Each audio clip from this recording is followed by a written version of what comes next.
Welcome to the Compliance 911 Show, a no-nonsense podcast discussing hot topics for today's busy compliance professional. It's everything you wanted to know about regulatory compliance, but we're afraid to ask. And now, here are your hosts, Dean Stockford of M&M Consulting and Len Suzio of Geodata Vision.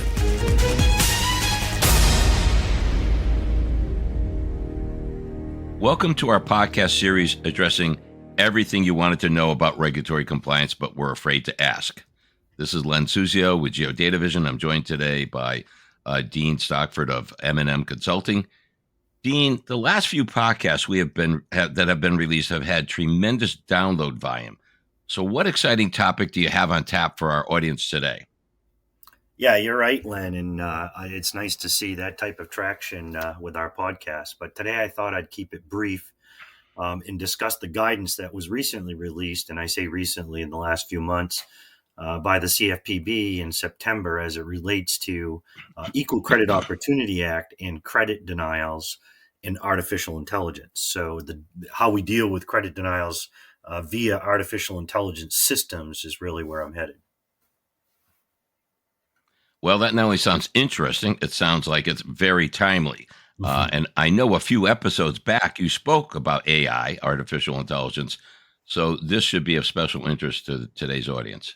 Yeah, you're correct. And back, I think it was in June of this year, I spoke of AI in banking. But today I'm going to be a little bit more narrowly focused on recent guidance that was issued in certain legal requirements that lenders must adhere to when using artificial intelligence systems. For purposes of, ECOA. This means that creditors cannot simply just use Consumer Financial Protection Bureau sample adverse action forms or model form notices and checklists if they do not reflect the actual reason for the denial of credit or the change in the credit conditions. Well, that seems to make sense. What with the expansion of advanced algorithms and personal data in credit underwriting? Yeah, you are correct. And technology marketed as AI is expanding the data that's used for lending decisions and includes a growing list of reasons for adverse action. And as we all know, we talk about model forms all the time and the model form language. And when regulators came out with those model forms, they said that they would offer safe harbor protection from litigation if you use the model form language verbatim, not just that we use the model form. But with the increase in lenders using these complex algorithms, you can see why issues revealing reasons for adverse action are popping up all over the place. Yeah, I can see why these issues are finding their way to the forefront. I wonder if HMDA data collection will be updated to coincide with the expanded reasons for adverse action. And by the way, as you and I are talking today, the news came out about how Bank of America, I think, was fined $12 million by the CFPB for sloppiness in their HMDA LAR. Yeah. So this is really timely, Dean, I think. I agree, Len. And you know what the other thing is that, there's an underlying message when you start reading down through that order. And it looks like they may be gearing up to perhaps even get them good with fair lending. Because as we know, when you start talking about HMDA data, in the accuracy of HMDA data, if your HMDA data is inaccurate, the most likely they're going to fail you under your fair lending exam because they can't, they can't do an appropriate or an effective data analysis. So I'm glad you brought that up. And right, these are just another area. But yeah, I suppose we'll provide. I'll provide some additional guidance relative to to this probably in the future on those types of, I'll call them HMDA data issues in fair lending and how that works. But you're spot on, Len. That's for sure. Mm-hmm.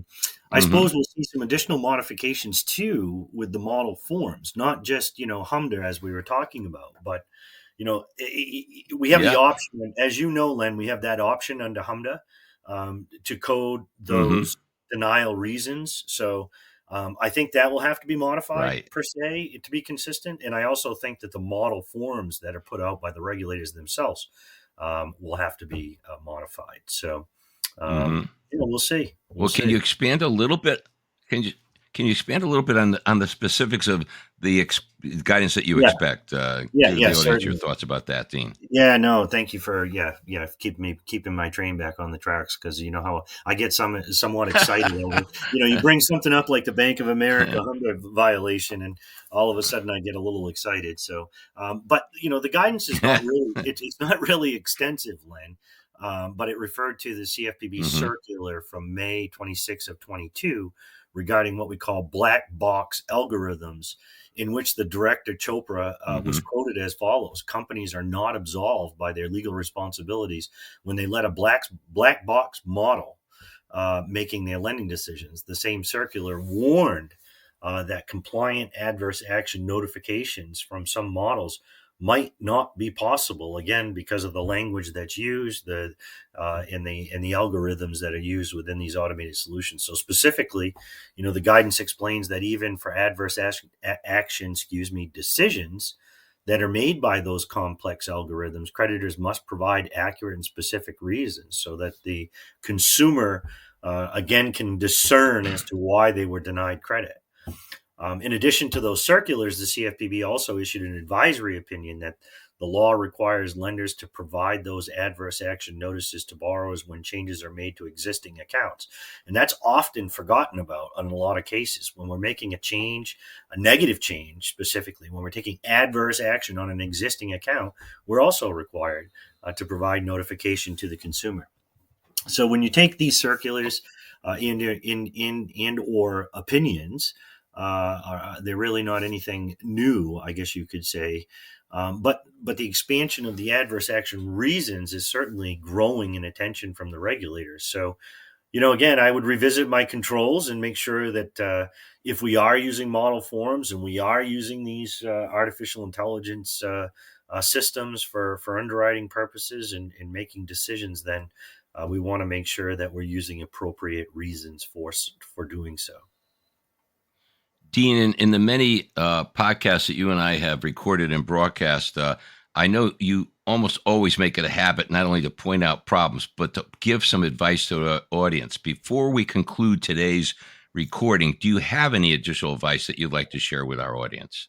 Yes, and thank you. You always remind me, which is great because, as you know, my hair is getting grayer every day, and my memory's not quite as long as it used to be. My mother, yeah, my wife always says, measure it by the size of your fingernail. So, that's when she's mad at me, Len. But yeah, given the regulatory attention, yeah, given the regulatory attention, I think that's afforded this area, not just because of what we're talking about today, but as we already know, HMDA and fair lending issues. But what I think folks should do: update your ECOA and underwriting risk assessments. So go look at those fair lending risk assessments, and I'm sure embedded within that fair lending risk assessment, you have ECOA, inherent risk and mitigating factors, the same thing. So you want to go in and update those, review your policies, procedures, and include more specific language as needed if you are using those systems. Review your forms, whether you're using model forms or not. It's very important. Not only that you're using the model form language, but also that you identify those opportunities where perhaps you can apply some consistent language across the board if you're using those systems. Ensure that your messages in these 3 CFPB notices are conveyed to everyone in your company. Underwriting, making sure that in selecting your vendor, that underwrite and arrive at credit decisions or recommendations, that they're viewed, they're vetted, that you've done the appropriate due diligence, and you've looked at also, again, the language that can be used. Have a sit down to figure out exactly how credit decisions will be compliant and substantiated going forward. The September 2023 guidance goes further to explain that it is or isn't acceptable, and it should be used as a conversation starting material for lender discussions with your vendors. So, again, I encourage people to sit down, have that discussion, figure out exactly how credit decisions are communicated to our applicants, making sure that they can be clearly substantiated within the file itself, regardless of whether it's model form language or not. So that's what I have, Great advice. Well, that's great advice, Dean. And you got, even though by your standards, this is a little bit shorter than normal. It's packed with plenty of good information, and always, of course, with good advice and suggestions for our listening audience. And I'm certain that they appreciate that, Dean. Yeah, well, you're most welcome, Len. And I thoroughly enjoy, and I hope they take this guidance and update controls accordingly. But this is Dean Stockford from M&M Consulting. And this is Len Suzio from Geodata Vision saying thank you for listening to today's topic. And please, as we always say, let us know of any additional topics you would like to hear in the future. Thanks for listening to the Compliance 911 Show. If you like the podcast, be sure to subscribe so you don't miss an episode. While you're at it, please give us a like and review to help others find the show. As always, links are in the show notes, and you can always find us online at compliance911show.com. Follow M&M Consulting and Geodata Vision on LinkedIn for all the latest news and information on compliance hot topics.